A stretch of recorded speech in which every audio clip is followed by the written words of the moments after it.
हिंदी में यूपीएससी की तैयारी से संबंधित प्रोग्राम्स को देखने के लिए सब्सक्राइब करें स्टडी IQ-IAS हिंदी। आप सभी का बहुत बहुत स्वागत है स्टडी IQ-IAS के हिंदी यूट्यूब प्लेटफॉर्म पर। मेरा नाम है अभिषेक कुमार।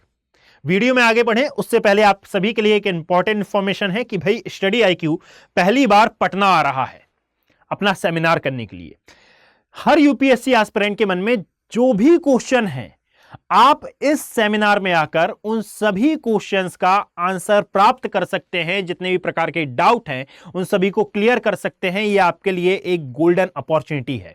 यदि आप इस सेमिनार को अटेंड करते हैं तो मैं दावे के साथ कहता हूं कि यह आपकी पूरी लाइफ का लाइफ चेंजिंग मूवमेंट हो सकता है और सबसे बेहतरीन सेमिनार बनकर यह सामने आएगा।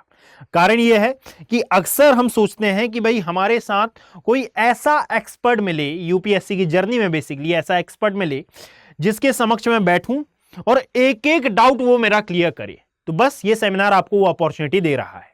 अब ये आपके ऊपर डिपेंड करता है कि आप इसको कितना अच्छे से लाभान्वित कर सकते हैं, यानी कि आप इसका लाभ बेसिकली कितने अच्छे से उठा सकते हैं। पटना में यह सेमिनार होने जा रहा है। एड्रेस नीचे मेंशन है, AN कॉलेज पटना, श्री कृष्णापुरी। हिंदी माध्यम के छात्रों के लिए अमृत उपाध्याय सर, विरत दुबे सर, और अतुल जैन सर यहां पर मौजूद होंगे।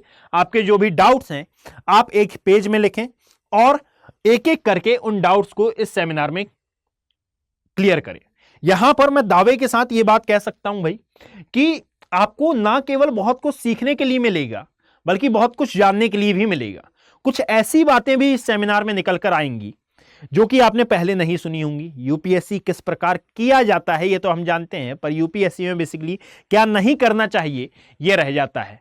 क्लियर? तो आप इस सेमिनार को अटेंड करें, ऐसी मेरी आशा है। दूसरी बात कि वे सभी स्टूडेंट जो कि इस सेमिनार को अटेंड करने के बाद या इस सेमिनार को अटेंड करने से पूर्व यूपीएससी की प्रिपरेशन करना चाहते हैं, उन सभी के लिए स्टडी IQ-IAS ने अपने प्लेटफॉर्म पर लॉन्ग टर्म बैचेस लॉन्च किए हैं। ये लॉन्ग टर्म बैचेस क्या होते हैं? तो बेसिकली P2I अर्थात प्रिलिमिनरी एग्जाम से लेकर इंटरव्यू तक की तैयारी कराने वाली ये बैचेस हैं और ये मॉर्निंग में सुबह 8 बजे से प्रारंभ हो रहे हैं। यदि आप इनसे जुड़ना चाहते हैं तो 19 सितंबर से ये क्लासेस प्रारंभ होंगी और 20 सितंबर इनकी अंतिम डेट है।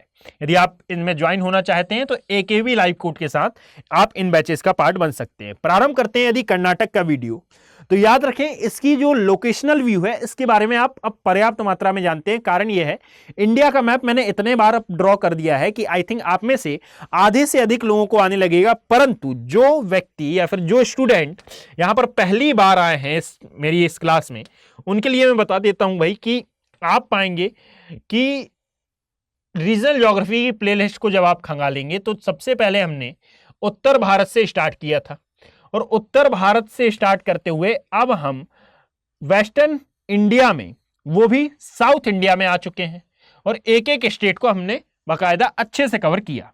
अब कर्नाटक की लोकेशन को यदि देखें तो ये यहां पर देखने के लिए मिलेगा।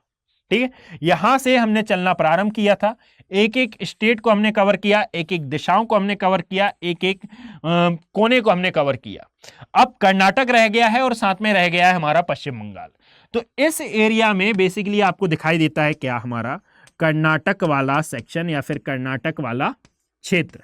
अब ये जो कर्नाटक है, याद रखो इसकी यदि ज्योग्राफिकल लोकेशन को आप देखोगे ये कुछ इस प्रकार का दिखता है। इसकी यदि आप ज्योग्राफिकल लोकेशन को देखो तो इसको हम 2 पार्ट्स में डिवाइड करते हैं। बेसिकली इसको हम 3 पार्ट्स में डिवाइड करते हैं। कारण क्या है कि ये आता है प्रायद्वीपीय भारत में। प्रायद्वीपीय भारत क्या है?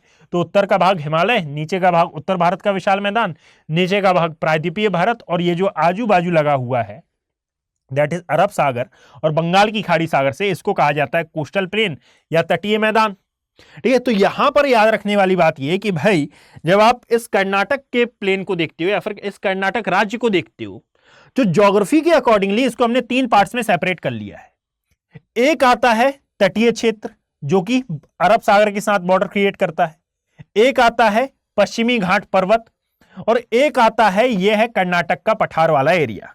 अब ये कर्नाटक पठार क्या है? तो याद रखिएगा कि यदि आप इसका साइड व्यू देखो, कर्नाटक के पूरे के पूरे कर्नाटक का यदि आप साइड व्यू देखते हैं तो ये साइड व्यू कुछ इस प्रकार का दिखेगा। क्या है ये? तो यहां पर जो माउंटेन दिख रहा है, इस माउंटेन को कहा जाता है पश्चिमी घाट पर्वत। अब पश्चिमी घाट पर्वत पूरे के पूरे वेस्टर्न इंडिया में विस्तृत है, यानी कि यहां से प्रारंभ होता है गुजरात के पास से और नीचे तक जाता है। नीलगिरी हमने दक्षिण में पढ़ा था। यहां पर याद रखो कि ये जो माउंटेन है ना, कई स्थानों पर आप लिखा पाएंगे कि इसको कहा जाता है सह्याद्री वाला भाग, परंतु महाराष्ट्र में भी मैंने ये क्लियर किया था, मैं अगेन क्लियर कर रहा हूं कि पूरे पश्चिमी घाट पर्वत को सह्याद्री नहीं कहा जाता। वह पश्चिमी घाट पर्वत या पश्चिमी घाट पर्वत का वह भाग जो कि महाराष्ट्र में है, इसे कहा जाता है बस सह्याद्री, जिसके बारे में डिस्कशन हो गया है। जब आप इसके नीचे आएंगे तो कर्नाटक में इसे कहा जाता है बाबा बूदन की पहाड़ियां, ये लिखा हुआ है, इसको कहा जाता है बाबा बूदन पहाड़ियां। और ये बाबा बूदन पहाड़ियां एक्चुअल में क्यों कहा जाता है, क्योंकि अफ्रीका में एक देश है, इसका नाम है इथियोपिया। इथियोपिया से बाबा बूदन संबंधित थे और कहा जाता है कि यही बाबा बूदन वे पर्सन थे जिन्होंने कर्नाटक में कॉफी का उत्पादन प्रारंभ किया था। दैट इज वाई उन्हीं के नाम पर इन पूरी पहाड़ियों को जाना जाता है बाबा बूदन की पहाड़ियां।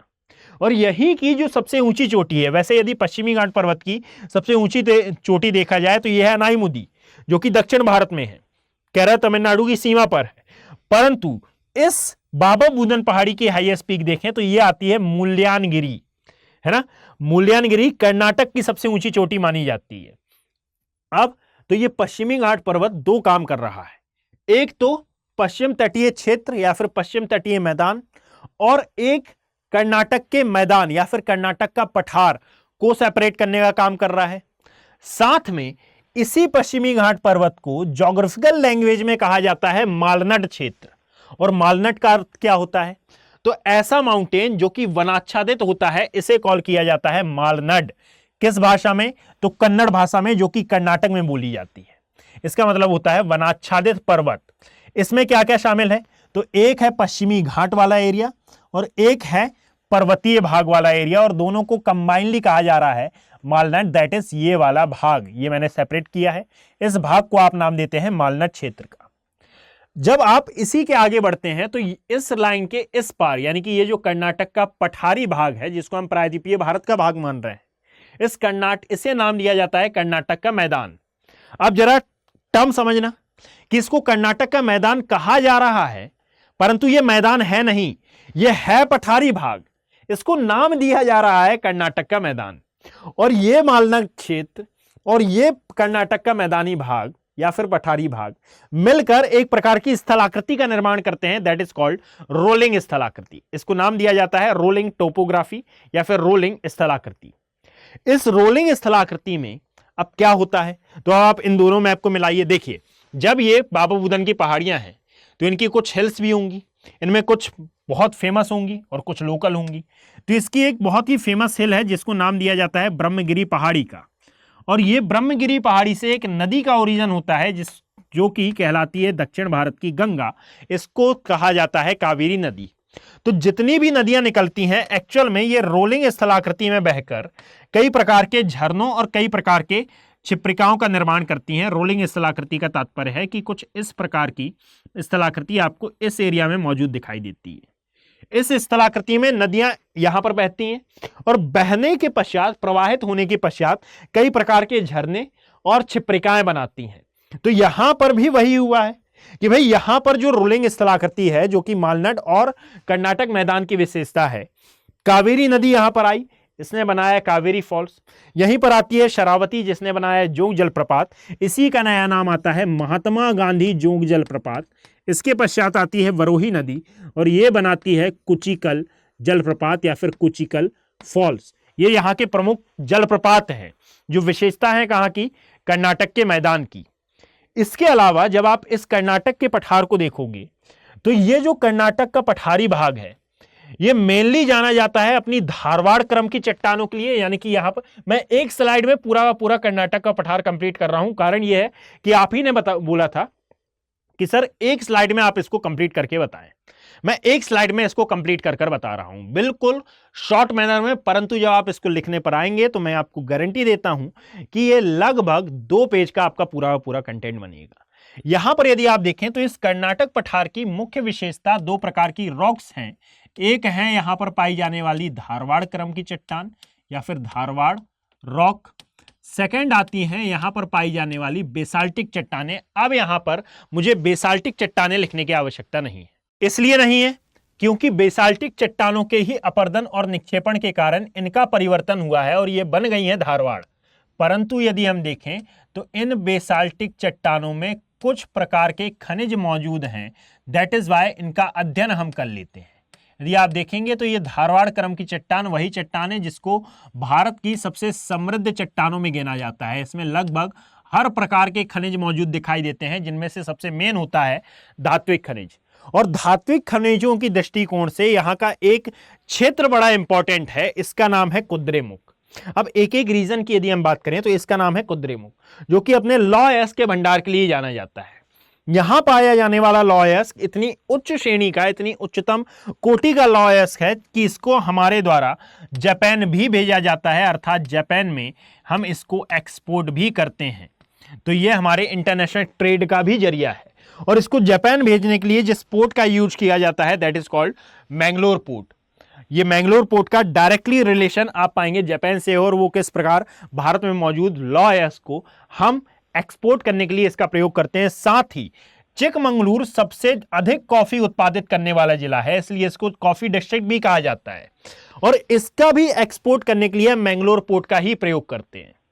दूसरी बात कि जब आप इस पूरे तटीय क्षेत्र को देखेंगे तो यहां पर और भी कई इंपॉर्टेंट प्लेसेस हैं, जैसे कि सबसे ऊपर आपको डांडेली दिखाई देता है, पश्चात इसके शरावती वन्यजीव अभ्यारण्य या फिर वाइल्ड लाइफ सेंचुरी दिखाई देती है, उडुपी जो कि एक प्रकार की सभ्यता के लिए फेमस माना जाता है, मैंगलोर पोर्ट जो कि एक बंदरगाह है, नेचुरल पोर्ट है।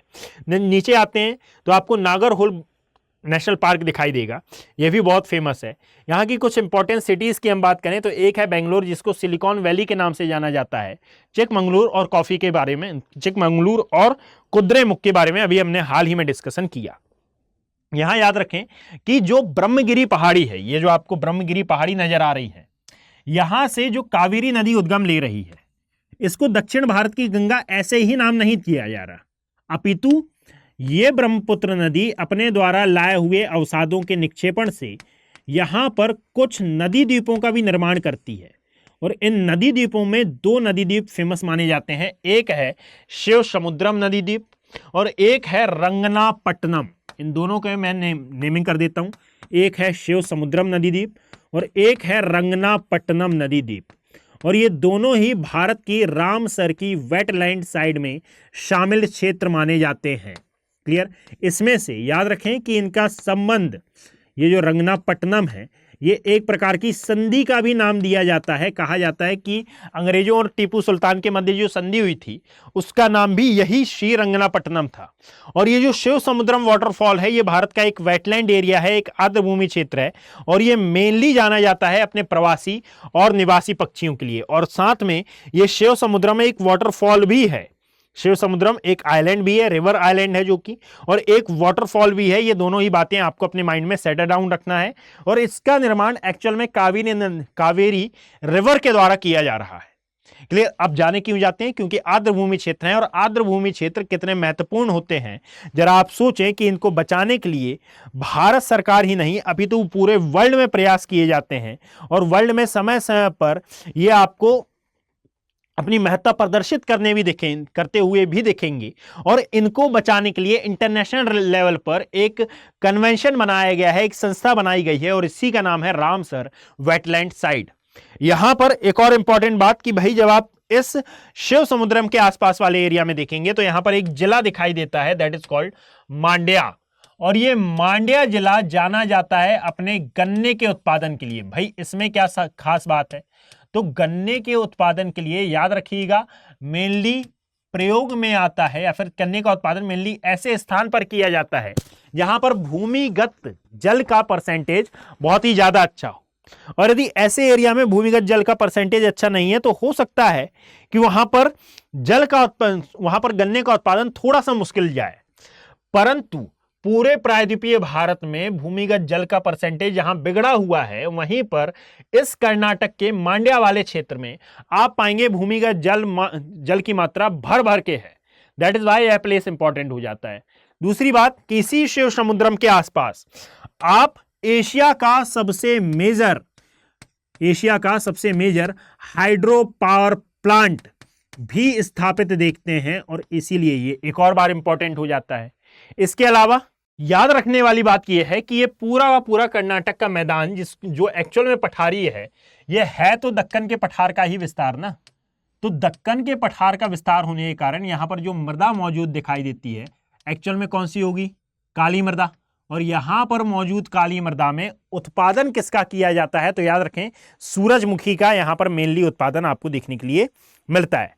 पश्चात इसके यदि बायोडायवर्सिटी हम देखें तो रंगनाथिट्टू के बारे में मैंने आपको बताया है ना। यहां पर मैंने आपको शिवसमुद्रम के बारे में बताया, शरावती वन्यजीव अभ्यारण्य के बारे में हमने डिस्कशन किया, नागरहोल के बारे में हमने डिस्कशन किया। अब यहां पर एक नेशनल पार्क भी है जिसका नाम है सत्य मंगलम नेशनल पार्क। यह भी अपनी बायोडायवर्सिटी के लिए काफी ज्यादा फेमस है, सत्यमंगलम नेशनल पार्क या फिर राष्ट्रीय उद्यान। Is that clear?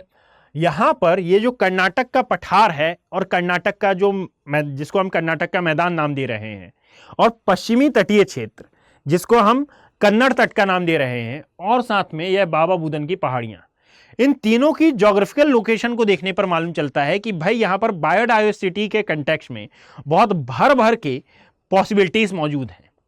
बावजूद इसके यदि आज आप देखेंगे तो ये पूरा बाबा बुदन की हिल्स प्रभावित दिखाई देती हैं जलवायु परिवर्तन और वैश्विक तापन के कारण। वैश्विक तापन तो नहीं, परंतु वहां जलवायु परिवर्तन के कारण बहुत ज्यादा प्रभावित दिखती हैं। कारण यह है कि यहां पर वर्षा के पैटर्न में काफी चेंजेस आए हैं। अब इसके लिए क्या हल निकाले गए हैं? तो समय समय पर यहां पर प्रयास किए जाते हैं, परंतु याद रखिएगा कि अभी जस्ट चिकमंगलुरु को आप कॉफी डिस्ट्रिक्ट के नाम से जानते हैं, जहां पर आप पाएंगे कि जो उडुपी है यह संस्कृति के लिए फेमस था, जो मुल्यानगिरी है यह फेमस माना जाता था अपनी हाईएस्ट पीक के लिए और हरे भरे वनों के लिए। यहां पर समय समय पर चेंजेस भी आ रहे हैं, और चेंजेस ऐसे वैसे नहीं, ये चेंजेस बहुत ज्यादा तेजी से आ रहे हैं। और यदि इनको नहीं रोका गया तो कहा जाता है कर्नाटक के कंटेक्स्ट में कि बहुत जल्द कर्नाटक में मौजूद ये जो बायोडायवर्सिटी है या जो जैव विविधता है ये बहुत ही ज्यादा तेजी से समाप्त हो जाएगी। तो याद रखें, कर्नाटक पर जितना भी प्रोडक्शन आप देखेंगे या फिर जितने भी आप पाएंगे कि बायोडायवर्सिटी मौजूद है, इसको वर्तमान में खतरा है। और इसीलिए समय समय पर सरकार द्वारा विभिन्न प्रकार के प्रोजेक्ट चलाए जाते हैं, जैसे सत्यमंगलम नेशनल पार्क में भी कई प्रकार के प्रोजेक्ट कार्यरत हैं। इन सभी को ध्यान में रखते हुए आपको यूपीएससी में अपने पूरे आंसर राइटिंग को इन्वॉल्व करना है। साथ में याद रखिएगा कि यदि आप ये पूरी पीडीएफ डाउनलोड करना चाहते हैं तो आप geography bye Abhishek Kumar Telegram channel से इसको डाउनलोड कर सकते हैं। यदि ये चैनल आपको विजिबल नहीं हो रहा है तो ये नाम आगे पीछे आप कर देख लीजिएगा, तो आपको अवश्य ये चैनल मिल जाएगा। यहाँ से आप पूरी पीडीएफ को डाउनलोड कर सकते हैं, ज्योग्राफी बाय अभिषेक कुमार या फिर अभिषेक कुमार ज्योग्राफी में। आगे जो वीडियो रहेगा ये गुरुवार को अपलोड होगा, और यहाँ पर हम वेस्ट बंगाल को कवर अप कर रहे होंगे। ज़्यादा बड़े वीडियो ये नहीं है, अब 10-12 मिनट में पूरे के पूरे वेस्ट बंगाल को हम समझने का प्रयास कर लेंगे। यदि वीडियो पसंद आया हो तो इसे लाइक करें, ज़्यादा से ज़्यादा शेयर करने का प्रयास करें और अपना रिस्पेक्टिव कमेंट देना ना भूलें। धन्यवाद। हिंदी में यूपीएससी की तैयारी से संबंधित प्रोग्राम्स को देखने के लिए सब्सक्राइब करें स्टडी IQ IAS हिंदी।